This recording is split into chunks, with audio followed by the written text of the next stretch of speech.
자, 안녕하세요. 플래시김입니다. 오늘은 메인 거점으로 추천할 만한 위치, 그리고 기지 건설과 인프라 구축, 마지막으로 교배 목장에 관련된 것을 설명할 겁니다. 그럼 바로 시작하죠.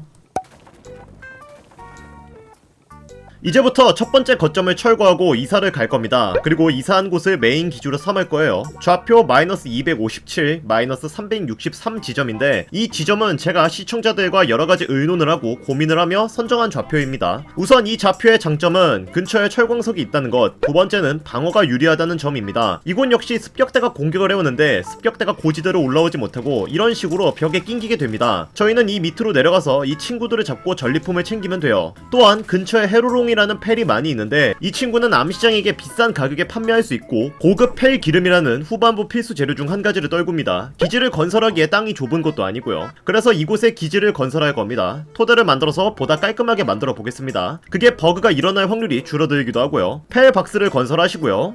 뒤쪽에 있는 광산을 만약에 캐고 싶다면 이런 식으로 펠 박스를 광맥 쪽으로 얹어서 건설해주세요. 근데 굳이? 어차피 금속 자동 거점을 만들었는데 선택은 자유입니다. 잠깐 노동시간이 필요하니까 건너뛰기를 해보겠습니다. 2시간 후. 일단 기본적인 토대는 건설을 했습니다. 우선 중앙에 펠들의 침대와 먹이 상자를 놓았습니다. 이곳에서 잠을 자고 밥을 먹을 거예요. 그리고 작업을 하는 작업 구역은 가장자리에 놓았습니다. 그래야 작업하다 배고프면 밥을 먹으러 중앙으로 오거든요. 밥 먹는 곳에 장애물이 있다면 여기저기 낑겨서 동선도 이상해지고 재수 없으면 굶어서 쓰러지고 난리가 납니다. 항상 중앙에 먹이 상자와 냉장고를 구비해 두세요. 그리고 먹이 상자는 한 개만 있는 게 좋습니다. 경험상 여러 개를 지을수록 버그 때문에 더 이상해져요. 한시 방향에는 열매 농원과 밀 농원을 만들었는데 열매 2, 밀 1 비율로 만들었습니다. 그리고 채석장과 벌목장에 관련된 팁이 있습니다. 우선 토대를 만들어서 2층 구조물을 만들어주세요. 계단을 설치하시고요. 이 위에 채석장과 벌목장을 만들어 보겠습니다. 그러면 이 친구들이 여기서 일을 하겠죠? 그런데 만약에 제가 채석장 말고 철을 캐게끔 일을 시키고 싶어요. 근데 이 녀석들이 채석장으로 가. 그러면 이것들을 F키로 집어들어서 광맥에다가 던치셔도 되지만 이런 식으로 광맥에서 떨어뜨린 다음 그냥 계단만 부시면 됩니다. 그럼 채석장으로 가는 길이 없기 때문에 철광석을 캐러 갈 거예요. 저는 아직도 이 게임에 채석장과 벌목장에 왜 작업 온오프가 없는지가 의문이에요. 이딴 짓거리를 해서 온오프를 해야 합니다. 다시 작동시키려면 계단을 연결해 주시면 되고요. 근데 덩치 큰 녀석들은 이렇게 해도 작업할 수 있어서 사실상 덩치가 작은 친구들에게 유용한 방법입니다. 그리고 뉴비분들 가장 열받는 요소가 채석장과 철이 같이 있으면 캐라는 철은 안 캐고 채석장부터 캐는 짜증나는 일이 일어나는데 이럴 경우는 철광석과 침대 그리고 먹이 상자를 가깝게 배치하면 어느 정도는 해결됩니다. 얘들은 자고 일어나서 혹은 식사 끝난 후에 가까운 곳부터 일하러 가는 특성이 있거든요. 그것도 아니면 채석장에 일하는 인원이 맥스가 3마리니까 3마리를 채워놓는 방식도 있긴 하지만 솔직히 효율이 좋진 않죠. 사실 제가 첫 번째 거점은 광산 기지로 만들었기 때문에 두 번째 거점은 메인 기지는 채석장 건설하시는 게 좋습니다. 어차피 시멘트 지옥 때문에라도 채석장은 한 개는 운영하셔야 해요. 그리고 이 게임은 시선으로도 일처리가 가능한데 이렇게 화로나 발전기를 토대 위에 설치해 줍니다. 이 다음에 이곳으로 갈 수 있는 경로를 차단해 주세요. 그러면 일은 해야 하지만 갈 수 없기 때문에 먼 곳에서 일하는 모습을 볼 수 있습니다. 원래는 먼 곳에서 일하는데 이 멍청이는 밑에까지 가서 일을 하네요. 다만 농장이나 채석장 이런 곳에 적합하지 않은 게 그것들은 결국 아이템이 생산되니까 펠들이 운반을 해야 하잖아요. 근데 이렇게 하면 운반을 못하겠죠. 그러니까 이 방법은 발전기 같은 곳에 사용하시면 유용한 방법입니다. 이제 기지에 수납할 수 있는 상자를 만들어야 하는데 메인 기지는 많은 아이템을 생산해야 해서 이제부터 상자가 아닌 컨테이너를 사용할 겁니다. 컨테이너는 32레벨에 해금할 수 있습니다. 대형 컨테이너는 많은 아이템을 보관할 수 있는 좋은 구조물이죠. 문제는 이 컨테이너가 너무 부피가 크고 그냥 아무데나 설치하면 특히나 작업 동선에 컨테이너가 있다면 더 문제인데 갑자기 항아리 게임 하듯이 등반하다 컨테이너에 낑기고 못 움직이고 굶고 빈사되고 울고불고 난리가 난다는 거죠. 멍청이 녀석들 같으니. 그래서 이 컨테이너를 공중에 설치할 거예요. 방법은 간단합니다. 대형 컨테이너를 3개 쌓고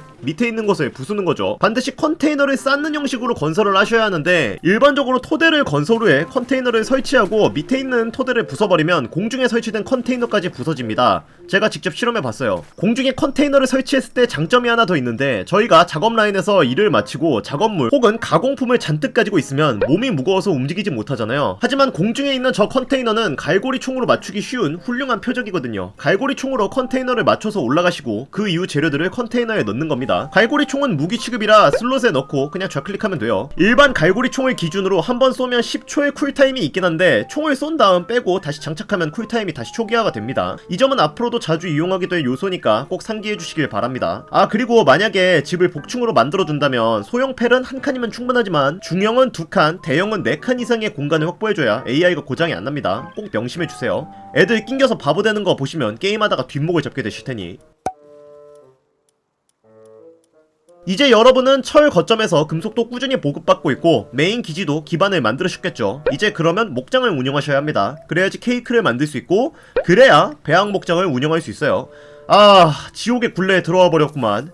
일단 가축 농장부터 만들어 보겠습니다. 기지의 구석에 가축 농장을 만들어 주시고 이곳에 펠들을 넣어 주시면 되는데요. 케이크를 만들기 위해서는 5가지 재료가 필요합니다. 열매, 밀가루, 벌꿀, 우유, 그리고 계란이죠. 열매와 밀가루는 농원을 이용해서 만들 수 있고 벌꿀은 비나이트가, 우유는 밀카우, 그리고 계란은 꼿꼿하게 떨굽니다. 근데 대부분의 유저들은 여기서 비나이트만 2기 정도 넣어놓고 우유랑 계란은 상인한테서 삽니다. 정확하게 말하면 이 꿀을 상인이 안 팔아요. 그래서 비나이트를 잡아야 합니다. 다만 비나이트를 잡을 때 문제가 생기는데 비나이트는 체력이 일정 이하로 깎였을 때 혹은 플레이어와 너무 거리가 가깝다면 자폭 공격을 시도합니다. 그래서 비나이트는 포획하기가 까다로워요. 조금만 삐끗해도 난죽택을 하는 애들이라. 그래서 자폭을 할 것 같다 싶으면 저레벨 스피어라도 던져주시는 게 좋습니다. 그러면 자폭하는 거 캔슬이 돼요. 물론 말이 쉽지. 그리고 비나이트는 종종 퀸비나랑 같이 동행을 합니다. 퀸비나는 자폭 공격을 하지 않지만 배합의 재료로 쓰이니까 잡아주시는 것도 좋습니다. 비나이트의 서식지는 이곳입니다. 굉장히 넓게 많이 분포하고 있으니 찾는 건 쉽지 않을 거예요. 아무튼 비나이트를 포획하셨다면 다음 과제가 남아있습니다. 바로 배합 목장을 만들고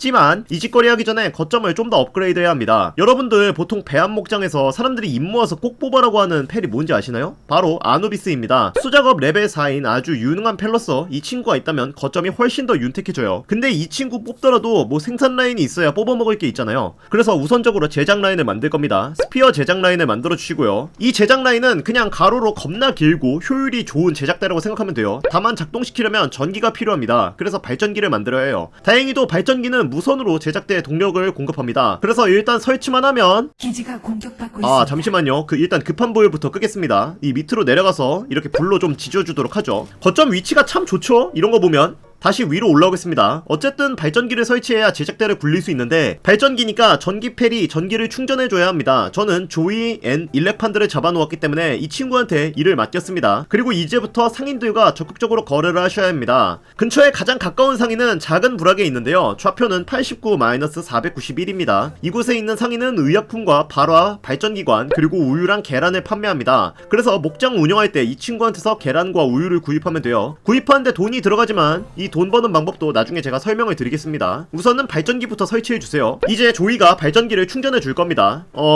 눈빛으로요. 스피어 라인 뿐만 아니라 제작 라인, 무기 제작 라인까지 모두 건설해주세요. 이 기회에. 비나이트를 잡다보면 초판다도 군데군데 보이실 텐데 저 판다 친구도 배합의 재료로 자주 쓰이는 친구니까 보이는 족족 포획해주시면 좋습니다. 그리고 그거 이전에 저 친구도 일을 잘해요. 자 이제 포획해온 비나이트를 거점에 배치시켜주세요. 비나이트는 목장에 고정으로 배치시키지 않으면 자꾸 싸돌아다니니까 멱살을 잡아서 목장에 그랜드 슬램을 꽂아주시면 됩니다. 그러면 이제부터 꿀을 생산할 겁니다. 자 이제 5가지 재료를 모두 모아서 엑조디아를 만들었고 케이크가 생산이 될 건데 케이크를 만드는데 시간이 진짜 매우 오래 걸립니다. 레벨 2짜리 불 친구로 만드는데 한 세월이 걸리죠. 레벨 3 불을 사용하는 친구는 그 유명한 적토조가 있는데 일단 적토조가 잡기도 까다로운 위치에 있고 교배는 케이크가 없어서 지금은 할 수가 없습니다. 그래서 시간이 남을 거예요. 이 남는 시간에 여러분은 스피어도 제작을 하고 상인한테 물자도 보급받고 재정비를 해주시면 됩니다. 그래도 목장은 만들어둘 수 있으니까 배합 목장은 만들어두도록 하죠. 이제 배합 목장을 만들려고 하는데 이게 진짜 덩치가 더럽게 크거든요. 그래서 저는 근처에 있는 철광맥을 갈아버리고 그 위에 토대를 쌓았습니다. 여기다가 배합 목장 만들려고. 이 거대하고 육중한 덩치 때문에 사람들이 제3거점을 배합 목장 거점으로 쓰시는 경우가 많습니다. 제1거점은 자원보급기지, 제2거점은 생산 및 제작 라인 기지, 그리고 제3거점은 배합 목장 기지, 뭐 이런 식으로 말이죠. 어쨌든 케이크는 열심히 구워지고 있으니까 이제부터 고급 테크닉으로 가기 위해 준비를 하셔야 합니다. 우선 테라스피어를 만들어보죠. 기가스피어보다 상위 티어인 테라스피어를 만들기 위해서는 시멘트를 만드셔야 합니다. 시멘트에는 돌, 뼈, 그리고 페레체액이 필요합니다. 근데 이것도 만드는데 시간이 더럽게 오래 걸려요. 돌은 채석장에서 캐면 되고 뼈는 상인이 팔고 있는데 페레체액은 팔지를 않거든요. 그래서 페레체액은 모집하셔야 합니다. 페레체액은 주로 초반부에 있는 펜키 같은 수속성 펠한테서 많이 얻을 수 있습니다. 그리고 이 과정에서 펠지움 파편을 얻기 위해 돌아다녀야죠. 이렇게 개고생을 하고 나면 아마 케이크 하나가 딱 완성이 되어 있을 텐데요. 이제부터 알 부화기를 만드셔야 합니다. 이게 있어야 배합 목장에서 알을 부화시킬 수 있거든요. 알 부화기는 고대 기술 포인트로 해금이 가능하고 들어가는 재료에 고대 기술 부품도 들어갑니다. 알 부화기에 알을 넣어주신 이후 일정 시간을 기다리면 알이 부화가 되는데 저는 알 부화 시간을 0으로 설정해 놓아서 바로 부화됩니다만 원래는 몇 시간을 기다려야 합니다.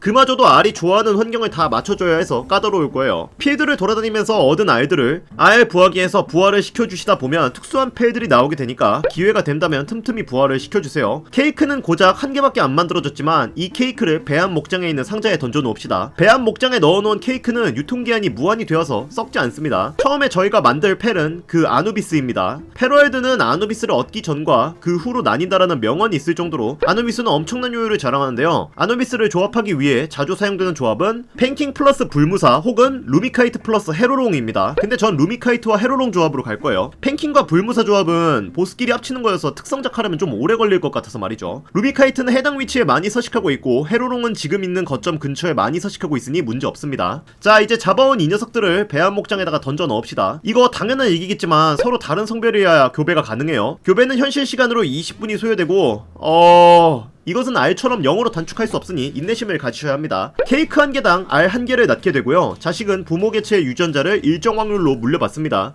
그게 좋은 것이든 나쁜 것이든 말이죠. 그래서 교배작을 통해 좋은 점만 물려받을 수 있도록 계속 교배작을 해야 해요. 물론 엄청난 인내의 시간이 필요하죠. 아누비스는 보통 거점에서 일꾼으로 쓰기 때문에 성실함, 장인기질, 일노예 이렇게 특성이 붙은 구매도를 교배시켜서 이 특성을 물려받을 수 있게 해야 합니다. 그동안 딱히 할 수 있는 건 없으니까 저는 근처에 있는 보스들이나 이 기회에 잡으러 가야겠네요. 그리고 이제부터 개선된 화로를 만들어서 재련된 철을 얻도록 할 겁니다. 재련된 금속은 일반 금속과 다르게 더 고급 장비의 재료로 사용됩니다. 대표적으로 단발식 소총, 탄약, 그리고 고급 갑옷 그런 것들이 있겠네요. 이렇게 정신없이 행동하다 보니까 그 사이에 알을 몇 개 낳았네요. 이제 이 알을 들고 오신 다음에 알 부화기에 넣고 부화를 시켜주시면 됩니다. 원래는 이거 되게 오래 걸려요. 어려움 기준으로 72시간이었는데 이번에 패치를 해서 4시간으로 된 걸로 알고 있습니다. 그래, 맞아. 솔직히 72시간은 너무하긴 했어. 이제 이렇게 태어난 아누비스를 펠박스에서 배치시켜주시면 됩니다. 이제 아누비스가 태어났으니까 거점에 전체적인 사이클이 훨씬 빠르게 돌아갈 겁니다. 이때쯤이 아마 여러분들이 레벨 20대 후반에서 30대 초반 정도로 되어 있을 거예요. 그러면 이때부터 여러분들이 해야 할 일이 몇 가지가 있습니다. 첫 번째, 개인화기 확보. 이제 더 이상 석궁 같은 건 쓸 게 못 돼요. 아까 제가 말씀드린 단발식 소총을 사용해야 합니다. 두 번째, 이동용 펠 확보. 아마 땅에서 다닌다면 다크울프나 신령사슴, 날아다닌다면 버드래곤 정도를 타고 다니시는데 이제는 그걸로 안됩니다. 지상에는 윈드디어, 공중에서는 라이버드 혹은 적토저 이런 애들을 타고 다녀야 해요. 그래서 이것들을 확보해야 하고요. 세 번째가 식량수단 확보하기입니다. 이때쯤이 대략 양상추랑 토마토 밭을 만들 수 있는 시기예요. 그리고 이것들로 샐러드를 만들 수 있는데 그 전까지 잼빵과 솜사탕으로 연명했던 우리에게 한 줄기 희망이 되어줄 빛의 존재입니다. 그리고 이것들을 다음 영상에서 보다 자세히 다뤄보도록 할 겁니다. 영상이 마음에 드셨다면 구독과 좋아요, 댓글을 달아주셔서 제게 힘을 주십시오. 제가 여러분들을 위해 고생을 하더라도 더 좋은 영상을 만들어 제공하겠습니다. 감사합니다.